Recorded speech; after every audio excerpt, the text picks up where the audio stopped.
Баршаңызға қайырлы күн достар. Бүгін сіздермен алма және шие қосылған осындай өте дәмді қысқа сақтауға арналған компоттар дайындайтын боламыз. Ең алдымен қажетті банкаларымызды және жемістерімізді міндетті түрде 2-3 қайтара жуып тазалап аламыз. Және жемістерімізді осы видеодағыдай банкаларымызға орналастырып шығамыз. Ал банкаларды буламауыма келетін болсам, мен компот жабатын кезде банкаларды булаған емеспін. Жай ғана содамен жақсылап банкаларды жуып 2-3 қайтара шайып аламын. Және бұл тәсілден менде банкалар атылған емес. Ал крышкаларға келетін болсақ, сахырлап қайнап тұрған ыстық суды крышкамызға құйып 5-10 минутқа ыстық суда ұстайтын боламын.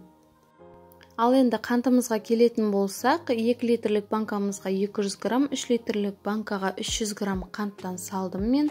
Бұл дегеніміз компотымыз осы қант мөлшерімен өте тәтті болып шығады.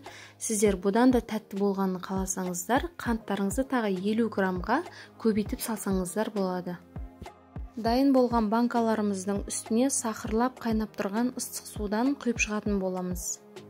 Ыстық суымызды толтырып құйып болған соң, қақпақтарын жауып, банкаларымызды 20 минутқа қойып қоямыз. Шамамен 20 минут уақыт өтті. Енді банкадағы сиропымызды осылай ыдысымызға төгіп аламыз және осы ыдыстағы сироптарымызды сахырлатып, бір қайнағанша отқа қоятын боламыз.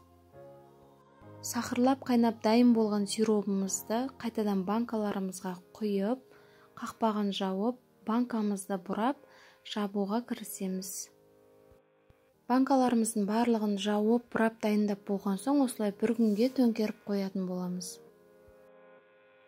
Көріп тұрғандарыңыздай, компотымыздың түсі өте әдемі болып шықты.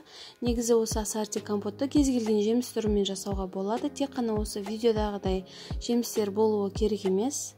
Сіздер компотты қандай тәсілмен дайындайсыздар, немесе өз ойларыңыз, пікірлеріңіз болатын болса, комментария бөліміне жаза кетіңіздер.